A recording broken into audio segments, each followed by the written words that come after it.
नमस्कार दोस्तों, स्वागत है आप सभी का मेरे साथ। मेरा नाम है रवि और मैं स्वागत करता हूँ आप सभी का अनलर्निंग पाठशाला के यूट्यूब चैनल पर। दोस्तों, आई होप आप सभी की तैयारी काफ़ी अच्छी चल रही होगी और खूब मन लगाकर आप पढ़ रहे होंगे। आज एएलपी के एग्ज़ाम स्टार्ट हो गए हैं, मतलब रेलवे के एग्ज़ाम्स आज से स्टार्ट हो गए हैं और आज के जो पेपर हुए हैं रेलवे के फर्स्ट शिफ्ट और सेकंड शिफ्ट, उसकी अहमियत क्या है आपके लिए? आप कोई भी एग्ज़ाम दे रहे हो, चाहे टेक्नीशियन दे रहे हो, चाहे आरपीएफ दे रहे हो, चाहे जेईई दे रहे हो।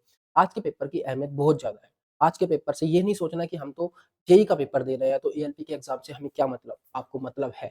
एएलपी के एग्ज़ाम को अगर आप देखोगे तो वही चीज़ें आपके क्वेश्चन अब मतलब वही क्वेश्चन नहीं, वही चीज़ें उसी लेवल का पेपर आपका जेईई का आना है, उसी लेवल का टेक्नीशियन का, उसी लेवल का आरपीएफ का। तो आज के पेपर की एनालिसिस आपके लिए बहुत ज़्यादा ज़रूरी है, ठीक है? तो कहाँ पर ये पेपर मिलेंगे, कैसे आपको अटेम्प्ट करने हैं, एक मॉक फॉर्म में कहाँ पर मिलेंगे, सारी चीज़ें बताऊँगा। इस वीडियो के साथ लास्ट तक जुड़े रहना, ठीक है? बात कर लेते हैं पहले पेपर के लेवल की। तो देखो, पेपर का लेवल यार कुछ भी नहीं बढ़ा है। मैं आपको हमेशा से बोलता हूँ कि प्रीवियस ईयर बहुत ज़्यादा इंपॉर्टेंट है। जितना ज़्यादा आप प्रीवियस ईयर के ऊपर ध्यान दोगे, चाहे कोई भी एग्ज़ाम हो, उसके प्रीवियस ईयर का बहुत बड़ा रोल होता है। तो अगर आप प्रीवियस ईयर अच्छे से करके जा रहे हो, एक सफिशिएंट नंबर ऑफ क्वेश्चन्स की प्रैक्टिस करके जा रहे हो, तो आप अच्छा करके आओगे एग्ज़ाम में। प्रीवियस ईयर के लिए मैं हमेशा आपको बोलता हूँ प्रीवियस ईयर करने हैं। तो इसके अंदर भी क्या हुआ, प्रीवियस ईयर के जैसा ही, मतलब उसी लेवल का पेपर आया है। कोई बहुत ज़्यादा हाई लेवल का पेपर नहीं आया है। वही प्रीवियस ईयर के क्वेश्चन्स रिपीट हुए हैं। चाहे जीएस हो, चाहे वो जनरल साइंस हो, चाहे मैथ हो, चाहे रीज़निंग हो।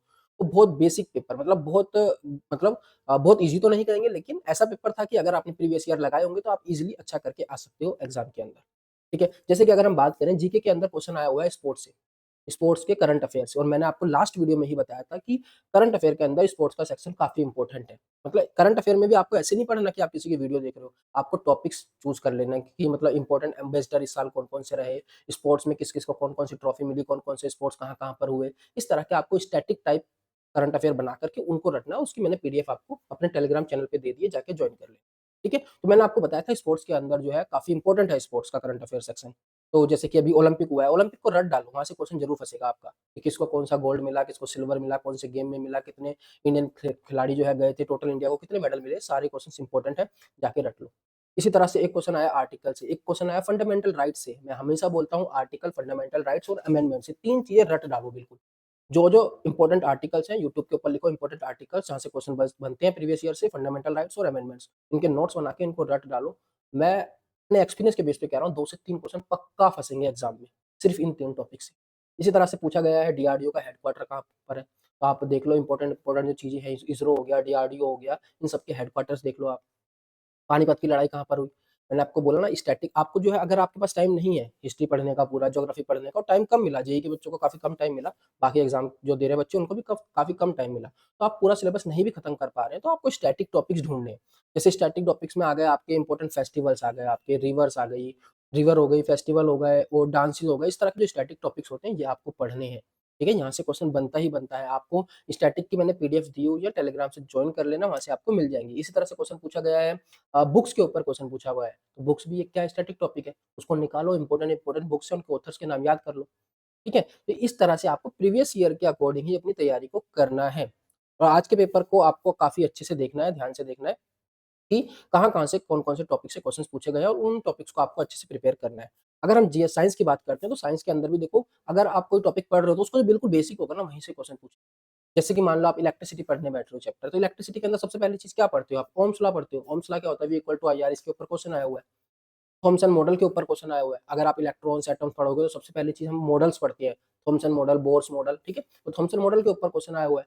पावर हाउस ऑफ सेल आया हुआ है, जो कि माइटोकॉन्ड्रिया होता है। बहुत बच्चों को पहले से पता होगा, जिन्होंने नहीं भी पढ़ी होगी बायोलॉजी, वो भी इसका आंसर कर देंगे। और जिन्होंने थोड़ी भी पढ़ी होगी ना सेल के बारे में, तो सबसे पहला क्वेश्चन यही बनता है, माइटोकॉन्ड्रिया। और ये कितनी बार प्रीवियस ईयर में आया हुआ है। इसलिए प्रीवियस ईयर बहुत इंपॉर्टेंट है, ठीक है?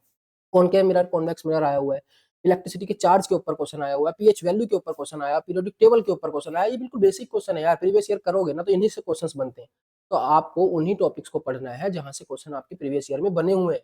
और आप चाहो तो यूट्यूब के ऊपर लिखो कि most expected questions of biology, physics, chemistry, और जो-जो वो पढ़ा रहे हैं उन टॉपिक्स को अच्छे से पढ़ लो, तो भी आप देखना कि 70 कह रहा हूँ 20, मतलब आपके 20-25 क्वेश्चन आराम से हो जाएँगे। और अगर अभी भी आपका सिलेबस खत्म नहीं हुआ है, आपको लग रहा है कि फिज़िक्स रहती है, बायोलॉजी रहती है या केमिस्ट्री रहती है, तो आपको डरना नहीं है और ना छोड़ना है, अभी भी आप कर सकते हो। आप उस सब्जेक्ट की मैराथन देखो और मोस्ट एक्सपेक्टेड क्वेश्चन्स की वीडियो को देखो।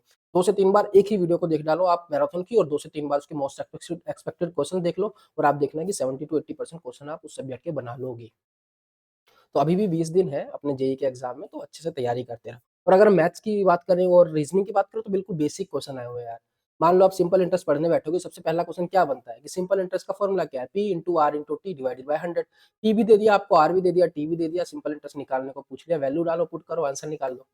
ऐसे ही कंपाउंड इंटरेस्ट का बिल्कुल फ़ॉर्मूला बेस्ड क्वेश्चन दिया हुआ मतलब क्वेश्चन दिया हुआ है, फ़ॉर्मूला बेस्ड। तो इस तरह के क्वेश्चन हैं, बस आपको अपनी मैनेजमेंट मतलब अपना अच्छे से चीज़ों को मैनेज करना है वहाँ पे। टेस्ट के अंदर घबराना नहीं है, टेस्ट मतलब पेपर के अंदर घबराना नहीं है। टेस्ट आपको इतने दे लेने हैं कि आप एग्ज़ाम के अंदर जो है बेफ़िक्र होके टेस्ट दो, आपके कोई पैनिक ना हो बिल्कुल भी। और वो चीज़ आएगी अब जब बी 15 से 20 टेस्ट दे लोगे, ठीक है? तो आपको क्या करना है, अभी ये टेस्ट पेपर आपको मिल जाएँगे एएलपी के सीबीटी जो आज पेपर हुए सीबीटी 1 का फर्स्ट शिफ्ट का भी, सेकंड शिफ्ट का भी, ये आपको मिल जाएगा टेक्स्ट बुक के ऐप पे। आप टेक्स्ट बुक के ऐप पे जाओगे तो यहाँ पे टेस्ट का सेक्शन है, टेस्ट के सेक्शन में आप यहाँ पे ढूँढोगे एएलपी के टेस्ट के सेक्शन में जाना प्रीवियस ईयर के, यहाँ पे आपको मेमोरी बेस्ड क्वेश्चन्स दिख जाएँगे। लगभग 8,500 बच्चों ने अभी तक ये पेपर दे लिया है। आप में से बहुत लोगों को पता भी नहीं होगा कि इस तरह से मेमोरी बेस्ड क्वेश्चन्स आ जाते हैं और इतने बच्चों ने एग्ज़ाम दे भी लिया है। आपको भी इस पेपर को जो है अटेम्प्ट करना है, ठीक है? ये नहीं कि बस देखा क्वेश्चन देख लिए और उनके आंसर देख लिए। आपको इसको अच्छे से अटेम्प्ट करना है, फिर देखना है आपका कितना स्कोर बन रहा है। मेरे को नीचे कमेंट सेक्शन में बताना है कि आपका इस टेस्ट में कितना स्कोर आया, पहली शिफ्ट में भी, सेकंड शिफ्ट में भी और फिर क्या करना है, उनके हर एक क्वेश्चन को एक-एक को एनालाइज़ करना है। जीके जनरल साइंस और जनरल अवेयरनेस के अंदर आपको टॉपिक्स देखने हैं, कहाँ-कहाँ, किन-किन टॉपिक से क्वेश्चन पूछे हुए हैं और उन टॉपिक्स को अच्छे से प्रिपेयर करना है। मान लो बुक्स एंड ऑथर्स से क्वेश्चन आया हुआ है, तो बुक्स एंड ऑथर्स की सारी आपको इंपोर्टेंट बुक्स याद कर लेनी है। फेस्टिवल से क्वेश्चन आया हुआ है, संगाई फेस्टिवल पूछा हुआ है, तो फेस्टिवल्स आपको लिस्ट कर लेना है, उनको याद कर लेना है। तो इस तरह से आपको प्रीवियस ईयर के ऊपर बहुत ज़्यादा ध्यान देना है। अगर आपको लगता है आपका स्कोर अच्छा आ रहा है मॉक में, अच्छी तैयारी है, अच्छी रिवीज़न है, तो आप मॉक टेस्ट दे सकते हो, प्रीवियस ईयर तो देना ही है। और जिनके पास टाइम नहीं है, वो सिर्फ़ प्रीवियस ईयर के ऊपर फ़ोकस रखें। प्रीवियस ईयर के 2019 के पेपर और अगर टाइम नहीं है ज़्यादा, तो एट लीस्ट ये वाले पेपर तो दे के जाना जो अभी चल रहे हैं। आपके एग्ज़ाम तक जितने भी रेलवे के एग्ज़ाम होंगे, उन सभी के मेमोरी बेस्ड पेपर इस टेक्स्ट बुक ऐप पे आ जाएँगे, जाकर अटेम्प्ट करना है रोज़ और अपना स्कोर देखना है, कहाँ गलती कर रहे हो। बहुत अच्छा तरीका बता रहा हूँ अपना स्कोर बूस्ट करने का। अगर सब्सक्रिप्शन नहीं लिया है टेक्स्ट बुक का, तो बहुत बड़ी गलती कर रहे हो, जाकर टेक्स्ट बुक का सब्सक्रिप्शन ले लो, 500-600 रुपए में 1 साल का आ जाएगा और आपके जितने भी एग्ज़ाम होंगे सब कवर हो जाएँगे। चाहे आप एसएससी का भी एग्ज़ाम दे रहे हो, वो भी आपको टेस्ट मिल जाएँगे उसी सब्सक्रिप्शन में, रेलवे के भी सारे एग्ज़ाम्स के भी मिल जाएँगे और जो नेक्स्ट ईयर जेईई का पेपर होगा, तब तक भी आपका एक सब्सक्रिप्शन खत्म नहीं होगा। तो जाकर सब्सक्रिप्शन ले लो और टेस्ट देना स्टार्ट कर दो, पेपर को एनालाइज़ करना स्टार्ट कर दो। और फिर भी कोई दिक्कत आती है तो यार मैं बैठा हुआ हूँ, आप maths by Ravi sir Instagram ID search करो, फॉलो ज़रूर कर लेना वहाँ पे पहले, फिर उसके बाद मैसेज करना और कोई भी डाउट आता है तो मैं सॉल्व करूँगा। कोई भी पीडीएफ है, कोई भी स्टडी मटेरियल है, वो मैं शेयर करता हूँ अपने टेलीग्राम चैनल पे अनलर्निंग पाठशाला, जाकर उसको जॉइन कर लो। मिलता हूँ अगली वीडियो में। धन्यवाद दोस्तों, जय हिंद।